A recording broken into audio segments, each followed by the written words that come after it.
Hi there, my name is Guy Bucknall and I'm here to briefly talk to you about marketing strategy. Specifically, I'm going to cover the 6 basic fails of most people's marketing strategy, particularly in smaller businesses. And then I will look at a 10-step process that you can do to build your marketing strategy and hence avoid those 6 basic fails. We've called this seminar How to Avoid Getting Blood on the Boardroom Carpet, purely because most businesses are actually formed started or run by not by marketers but by product or finance people, and as a consequence there's quite often this friction between the two of them. So without further ado, let's crack on and see where we get to.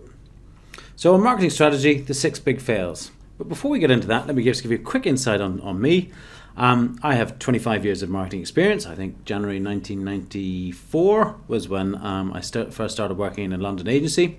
And since then, I've worked on global campaigns for airlines and run global campaigns for airlines. I've done launch strategies for tech startups. And in addition, I've also started and built and launched my own tech startups. So, of those 6 fails, the first one is clarity. Now, you know your own business, and whoever is performing any marketing function needs to have a deep knowledge of all of the business, not just of the marketing side of it, but of the whole business. The second thing is know your customer, not the demographics, but the psychographics as well. What are they thinking, and when their mind changes, not just so we don't want their age and location. So we're looking for their psychographics, and what we're saying is that we want to know what they're thinking and when they're thinking and when their mind changes. So a basic description as female age 25 to 35 isn't good enough. And in addition, you need to know the relationship between those two, i.e. the business and your customer. Number 2, abdication rather than delegation. When you hand over responsibility without clear definition, when you hand over responsibility for marketing, there's a couple of things that's going to happen. The first thing is that the people that you hand it over to will, without a proper brief, will assume what they think is best for your business. They're not trying to be big-headed or cause you problems, but unless you give them a clear brief, they will make it up. The second thing is you lose control, and as a consequence, neither of you is accountable for the performance.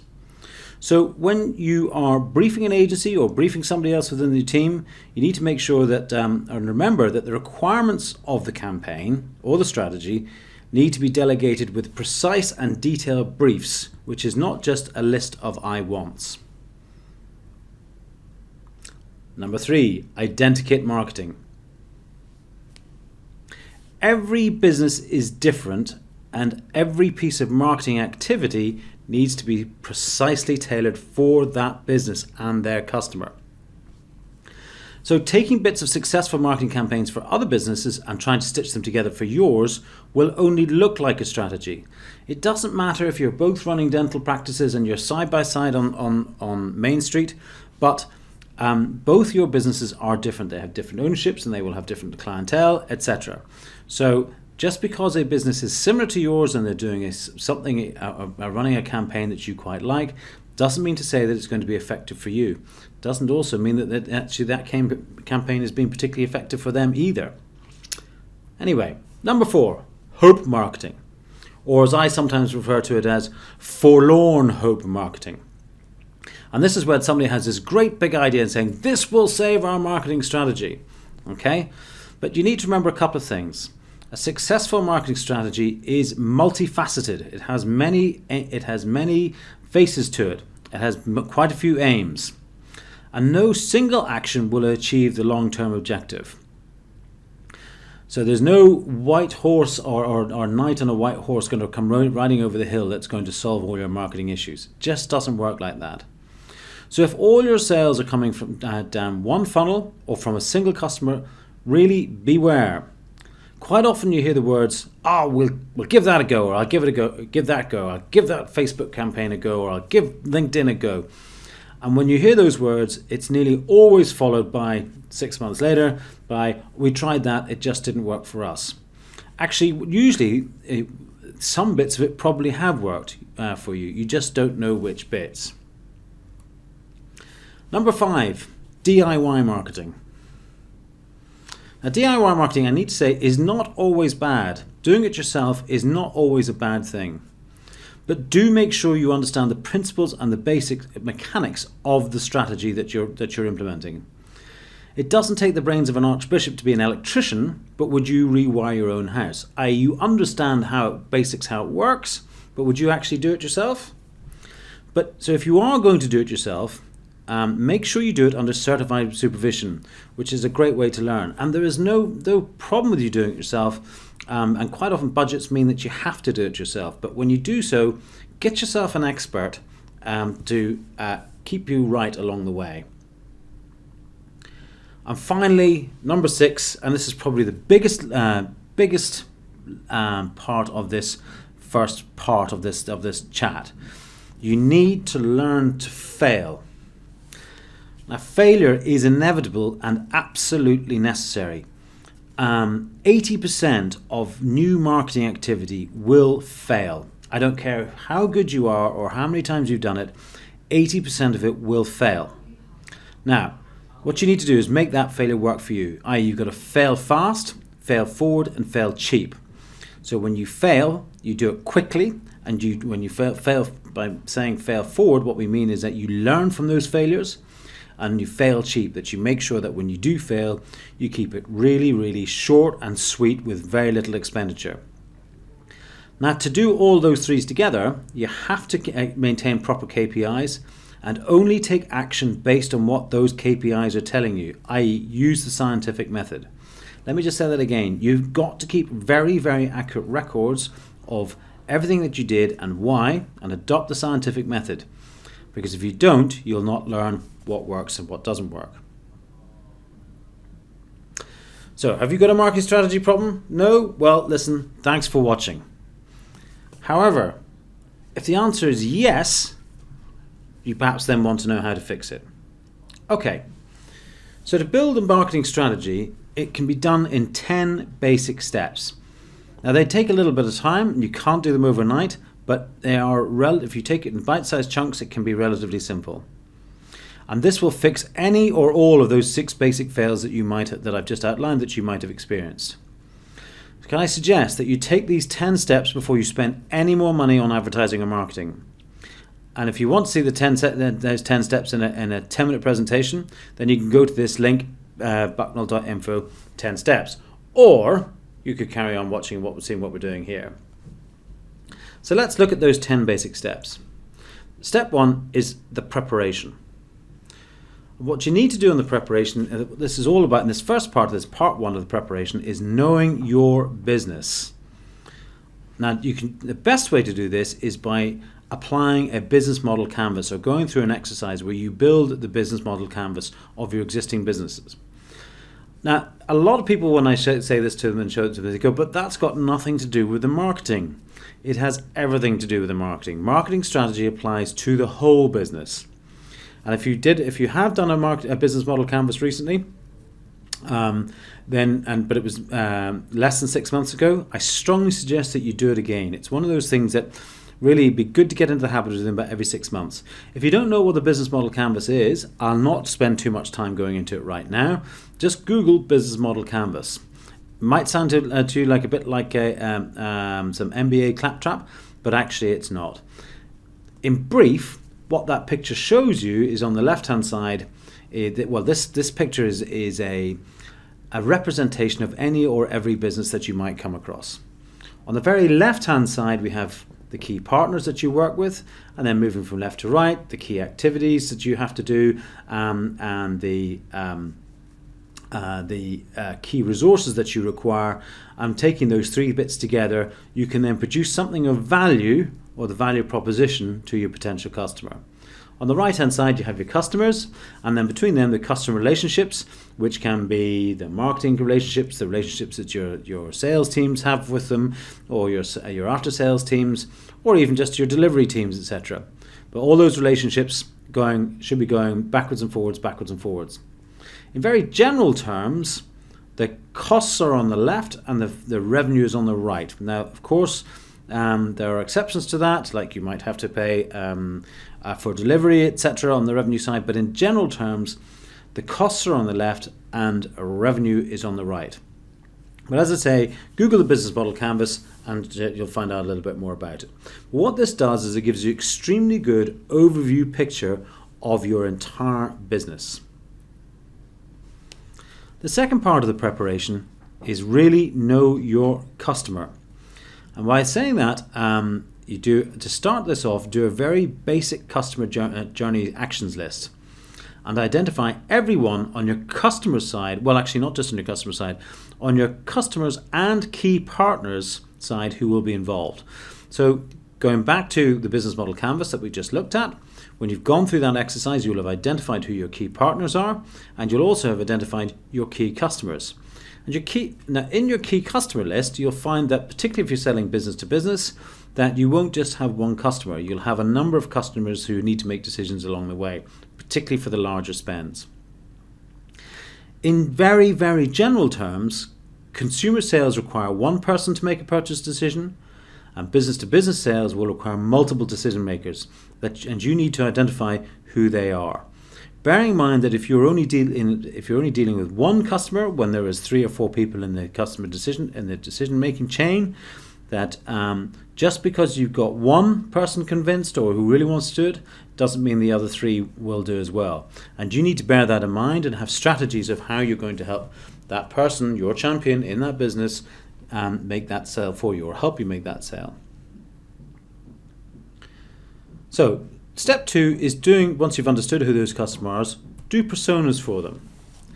Now in here we want detail. We want to name that persona. We want to know what they think as an individual, not just what they do for work or what they're thinking about when they're at work. The big thing here to remember is that companies don't make decisions, but people do on a company's behalf. A company is an entity that holds the money and has a lot of money, etc. But the company itself can't make a decision. It's the people in those businesses that make a decision. If you're a business-to-business business or B2B business, there are probably at least 3 types of customers in that customer journey. So do a persona for each, bearing in mind that, as I say, customers are human beings and you can't separate them from their job. They will be spending a lot of time on when they're at work. They will have different motivational drivers. If they're not going to become the CEO or they're not necessarily going to have a long-term plan with this particular business that they are presently working for, then, and it's not a lifetime job or a career job, then it's going to be they're going to make very different decisions from those who are planned in. If you want to read a little bit more about that, you could go to my blog, a little plug here at bucknall.info/blog, and there is a blog post in there called My Imaginary Friends that will outline a lot more of that. Step number 3, and you should be doing these in chronological order. Define your value. And here's where we can create the value proposition. So again, essentially, remember the business model canvas? We were moving from left to right. We're now getting into the middle bit here where we're talking about do a value proposition. And go through a proper value proposition exercise for each of the personas you have created. Because each of them will have you will be offering value to or different value to each one of those people. Sounds a bit complicated. It sounds a bit again like marketing claptrap perhaps, but you'll find when you go through the exercises that the drivers for each one of your customer personas is actually quite different, and therefore the value proposition that you're offering each one of those people should also be different. Now, if you want to know more about value proposition exercises, Google value proposition exercise, or you could read more at my blog, second plug, bucknall.info/blog, and then look for the post that's entitled Just Like My Ex-Wife. Step 4, marketing frameworks. Now, if you take nothing away from this part of the presentation, this is the core bit. So, for each of those personas, for each persona that you have identified and written up, you're going to list out the customer journey actions, i.e. what they do in that customer journey all the way through.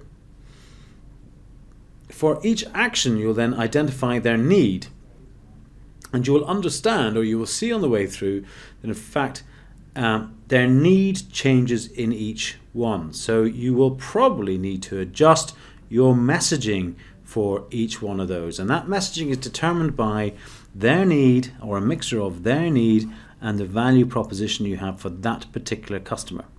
And bear in mind here that what we're talking about here is identifying the messaging, not maybe the exact words, but the message that we need to get across to these people when they're in this phase. So when we're talking about the stimulus and awareness phase, so what we do is we split this into 5 phases, 5 moments of truth. In what Google terms or identifies as 5 moments of truth. That first moment of truth is the stimulus and awareness phase, is where your potential customer either becomes aware of you or stimulated to take action or find out more. The next phase after that, the 0 moment of truth, was referred to as the 0 moment of truth, is when they do their research on you, where they're going to do that research. First moment of truth is when they make a first commitment. It might be a sale, or it might be when they first download something from you, or ring you up, or email you, or fill in a form, or whatever it may be. Second moment of truth then is what occurs, or how they've found that experience so far. Do they like it? Do they not like it? What's good? What's bad? What works for them? What doesn't? And that ultimate moment of truth is what they're willing to say about you, what they're willing to put their name to. Now, all of these phases happen in linear order. Okay, so when we're saying list out the customer journey actions, and then for each action identify the primary need, you'll find that when you list them out, the customer's need has changed all the way through. So in that first phase, the stimulus and awareness phase, in this particular version example, the customer has a general need to feed her kids, so this is for a pizza product. So it's a general need to feed their children. But actually, when she's heard about the product and is stimulated to find out more, her needs have changed. Now she wants to know, does it taste good? Does it have nutritional value? Is it easy and fun to do, because I want to get my kids involved? Is it good value? And is it free from various e-numbers, etc.? But when she gets into that next decision, that next part of that customer journey, when she's actually standing in the store, her needs have changed subtly. Yes, the taste and value is still there, but in this particular case, she has the kids nagging at her, or she's then. They usually find people in this phase, if they're about if they're going to make a purchase decision, that's when they start asking questions about, can I pay with a credit card, or what kind of credit terms will I get, what kind of after sales support do you have, and so on. And the same again when they get second moment of truth, their needs have changed again. They actually need to have enjoyed the process. In this case, did they enjoy the taste? Did they enjoy the food? If they didn't, why not? And so on. And that last bit is that ultimate moment of truth, where you want them to be saying, yes, that was great, etc. But there's a couple of things that you need to remember about that ultimate moment of truth and referrals and that sort of stuff. One thing that people tend to forget is that it is much, much easier to give there is a reason why you are more likely to give a negative referral than a positive referral. So let me just explain why. Let's say I have bought a new Lexus, and my friend comes along to me and says, "Hi Guy, I see you've bought a Lexus. Do you think I should buy one too, or how did you find it?" Now, I could say, yes, it's fantastic, go and buy one yourself. But at the back of my mind is going to be, well, what happens if they buy it and they don't get the same experience as I do? At that point, it's likely that if they don't like it, I'm going to think that they're going to think negatively of me, and so I'll get negative social proof. So if I say, I really like mine, but I'm not sure, there might have been a few niggles on the way, etc., I've got my get out clause. Because if then my friend goes off and buys a Lexus and doesn't have a good experience, he's not going to come back and blame me, okay? In fact, he's more likely to come back and say, Thanks very much for that word of advice. I wish I'd listened to you in the first place. Or, but if he does have a good experience, which is probably what he would do, is that he will then come back and say, yes, actually, my experience was really good. I didn't have those niggly problems or whatever. So again, I don't look bad. If, however, if I say, don't buy it, at which point, or I say a mixture of the two of, yes, I bought one, but really not entirely sure, then it means that in fact actually he then goes and buys a BMW and comes back and says, I love my BMW, I wish I bought thanks for the body swerve there, I missed out on buying the Lexus, and so on. So it's all about the social proof that I, the referrer, will give to the referee, as it were. So it is extremely difficult to get a positive review, a real positive review. But it's also extremely important because the customer is going to make the way through this customer journey, as I said, through these 5 phases: the stimulus and awareness phase, the 0 moment of truth, the first moment of truth, the second moment of truth, etc., and the ultimate moment of truth. And you can see by the arrows that as they come through, and when they say they share the good news with their friends, they're actually bringing their friends into this top edge of the funnel, as it were. And they are in fact actually making their friend aware of my product, or they're stimulating them to go and find out more themselves in this phase here. Now, why is that so important? Because this is the really expensive bit. This is where you spend money on advertising and spend money on building websites and all that sort of stuff. Okay? This is the bit where you spend money on cold calling and sales staff and all that sort of stuff. So when you get a positive review, it's actually doing half of this job for you, or maybe 3/4 of this job, or whatever it may be. And that is the technical reason why social media is changing the world.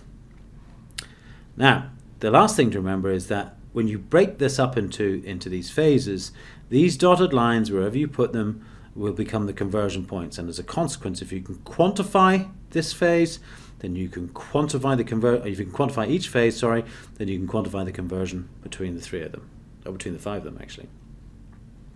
But more of that perhaps later. Step number 5 is to build a media plan. Now, using the media columns on the very right-hand column of the diagram I just showed you, we have in that stage listed all the media that we're going to use in what phase. And we've also listed the messaging required in each medium. Now what we need to do is get in and add an estimated cost per quantity, i.e. which messaging do I need in which media and how much will each cost. Now, this is one way of doing a media plan and a budget. Everybody has different ways of doing budgeting with their own business. Essentially, what I'd like you to take from this is that the right-hand column of that marketing framework that I showed you in the last slide becomes the left-hand column of your Excel sheet where you're building your budget. Last quick tip on this one. Don't forget that online media platforms such as Facebook, Twitter, Instagram, Google, etc. can help you forecast the costs very accurately for free. Step number 6, building sales funnels.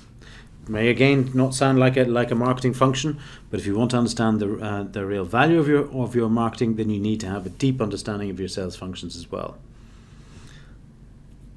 Again, base these on the customer journey and the marketing framework that you just did, or build new frameworks to take in the sales process in more detail. So list out each customer step in each media, start with the estimated quantity at the top, then apply the conversion rates between each section, as we were saying. So remember I was saying in that stimulus awareness phase, you can quantify how many are going in there. Then you can apply the conversion rates between each section, and as a consequence, the forecast sales figures will then be automatically created at the bottom. And if you've did your sales business process analysis in step 2 properly, then in fact at this point you can start building very accurate sales forecasts going forward, because what you can say is that if this is if it takes from the first point that time that my customer becomes aware of me, to the time that actually they make a sale. If it's 5 working days or 5 working weeks or whatever it may be, then you begin to build up a picture that if I do take action X in week 1 or day 1, then I will get reaction Y in day 5 or week 5. And if you've been recording your KPIs, then actually this becomes a very, very accurate way of forecasting your sales over quite a long period. Sales forecasts, number 7. If you've gone through all 6 of these exercises so far, by this point you should have all the information you need to get a good best guess forecast together. So you can go back to your customer journey and estimate how long your average customer will spend in each section. I.e., as I just said, when I spend X amount of money at point A, I will get Y amount of sales at point B. Step number 8 sounds really simple, and it is, but it's the one thing that people often don't do. Build an action plan. An action plan is exactly as it says on the tin. Who's going to do what and when? And that should include who's going to follow up and make sure it was done. Number 9, brief your specialists. If you've gone through all the steps above, you should now have a clear description of who your customer is, a very defined messaging for each piece of the sales funnel and what you want each piece of the media, what the task is for each piece of media, the probable KPI expectations, and I would sense check them with the specialist, and you should have proper media expectations. Now, I said at the start, this is about being able to build, this whole thing is grow your own marketing strategy. And we talked about DIY marketing earlier on. The second big lesson that you should take from this is that, particularly if you're advertising online for the first time or whatever, please get a specialist. If nothing else, for the first time that you do it. I used to be an SEO. 10 years ago, I became an SEO specialist, and I was a paid media specialist as well. Today, I do strategy, and I know the basics of paid media online, etc. And I know when a specialist isn't a specialist at all, but they think they are. But I don't press buttons, because actually, people who do it all day, every day, are right on top of what is happening. If you want to find the quickest way to burn $100 notes, it's try advertising yourself or try running your own advertising campaigns on digital media such as Facebook, Instagram, etc. Because it is so easy to get it slightly wrong, and slightly wrong means you spend quite a lot of money but get no results. When it works, it's brilliant, but when it doesn't, it costs you a fortune. Step 10, then launch your campaign. And when I say launch it, I mean launch and manage it. Okay, the campaign must follow a scientific process, and the golden rules are: test everything with a small spend first, and look for the failure. And that's look for all the failure. There will be positives there, but it's from the failure that you're probably going to learn the most. Then analyze and adjust your campaign based on the real data and your existing KPIs. Please note that expert assumptions, although I've just gone on about why you should always have experts in there, expert assumptions kill businesses, because every business is different. So when an expert gives you an assumption, say you want to test the assumption first, they may well be right, and they probably are right. However, if they're wrong, you're dead. Now, welcome failure, but invest in success. Without the failure, you won't find where the success is. So welcome it in, but as I say, only give it a small amount of money. Invest in the success that you learn from the failure. And finally, wash and repeat the process constantly. And I mean constantly. Just because something works for 1 or 2 months, etc., doesn't mean to say it's going to work for 12 or 13 months. And you need to be on top of what that will be.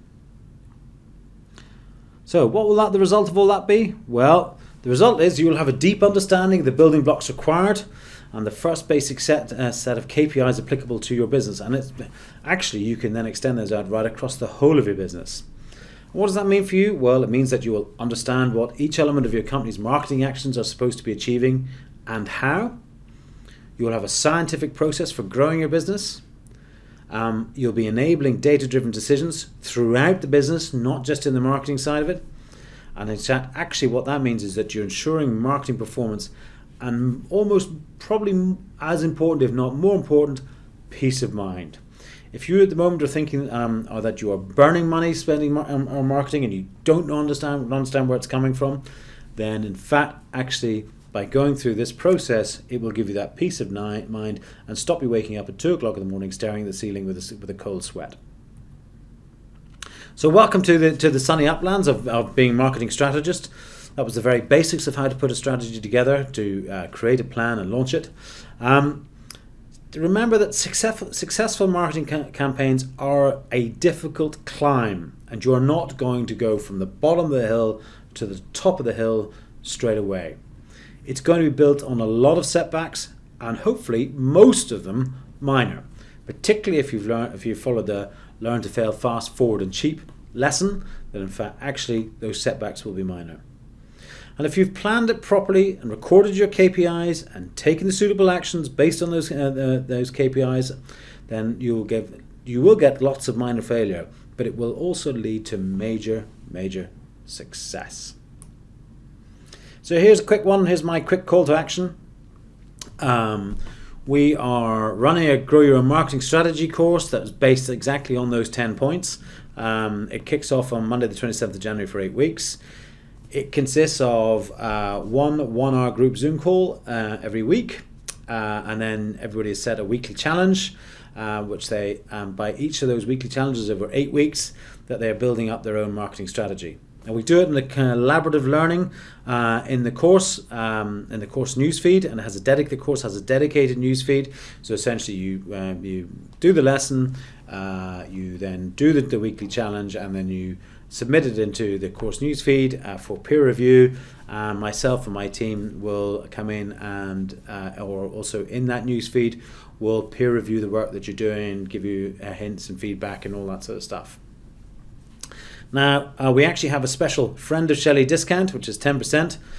So rather than being at $549 plus taxes, it is we're selling to you guys at $499. The thing to remember is that because it's kicking off on Monday the 27th, the last sign-up time for this course will be on Friday the 24th at midday Mountain Time. And the other thing to just remember is that actually, if you sign up through your iOS account, or such as Apple Pay or whatever it may be, what you're not maybe aware of is that Apple will automatically take a 30% commission on that. And unfortunately, the way we do it is that we pass that commission on to the customer. So you will be paying more if you sign up through Apple. However, I'm going to give you a link at the moment after that, and if you, which allows you to contact us directly, and we will give you a link that will allow you to bypass that. So if you're going to do the course, just some general hints. You must be coachable, you must be willing to do the hard work, and you must be able to take the action. There's absolutely no point of you spending some money and signing up for this if you are not going to A, listen and apply the lessons, or B, that you're not willing to put the work in, because it is quite hard work, and that C, that you're not going to take the action, because if you don't take the action, there's no point at all. I will coach you and help you, but it is your business, and the strategy that you create during this process is unique to you. Thus, you are going to need to do the bulk of the work. I will show you the steps that you need to take, but as I said, every business is different, and that is, and you all need to be the one to do the work.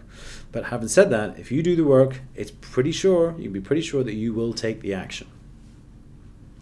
So, if you'd like to do the course, or you even just want to just reach out and ask advice or all that sort of stuff, or say hello, if you go to my website, bucknall.info/hello, and quote friend of Shelley to get your discount, then absolutely fine, or any other basic questions that you might have. I hope that has all made sense, and I look forward to hearing from some of you soon. Thank you very much. Bye-bye.